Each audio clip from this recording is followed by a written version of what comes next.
is it faster to climb in or out of the saddle? Common sense would say that riding out of the saddle is going to be a lot less aerodynamic than being lower riding in the saddle. To find out, we've come to Mount Teide in Tenerife to do an experiment to see if that is the case.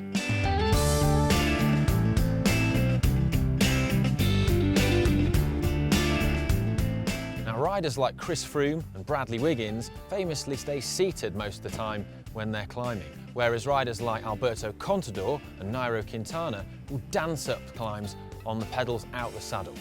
Now, which of these is more biomechanically efficient is likely to depend upon the individual rider.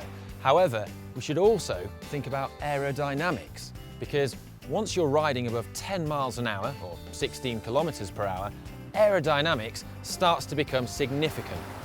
Now, our experiment is going to involve riding up a 5-kilometer section of Mount Teide near the top, which averages roughly 7%. And we're going to do this twice, and to also keep it a fair test, I'm going to weigh my complete system weight of me and the bike prior to each run. And if I've lost weight or gained weight in between the two runs, we'll adjust to make it the same. So the complete system weight of the bike and rider is 81.4 kilograms. So we're going to start the first 15-minute section.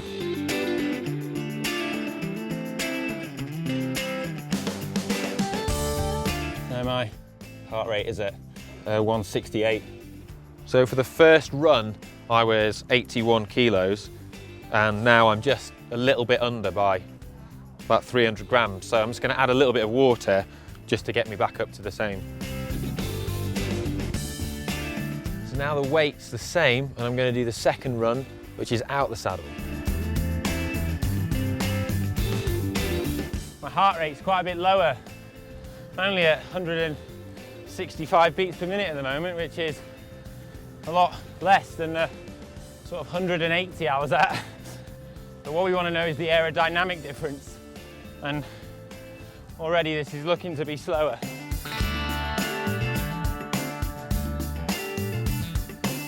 So I've done my 2 runs, and for the first one, where I was seated, I did this section in 15 minutes exactly, and an average power of 301 watts, and my average speed was 17.4 kilometers an hour. Now my second run out the saddle was considerably slower. It was actually 17.5 minutes, and my average speed was just 15 kilometers an hour. So a significant difference if you're doing a mountain time trial or climbing in a race. So in conclusion, it's probably faster and more efficient to ride in the saddle. Now, I know biomechanically it's easier for some people to ride out the saddle. I'm included in that. My heart rate was much lower on the out the saddle run. But as humans, you could argue we didn't evolve to ride bikes. Perhaps I'm only good at riding out the saddle because I've done it more and I've trained more doing that. If I trained more seated, maybe I'd be faster, and maybe that's what I should do, and others as well. Now, I don't know if Alberto Contador is watching this video, but if he wants to win the next Tour de France, maybe he should climb seated.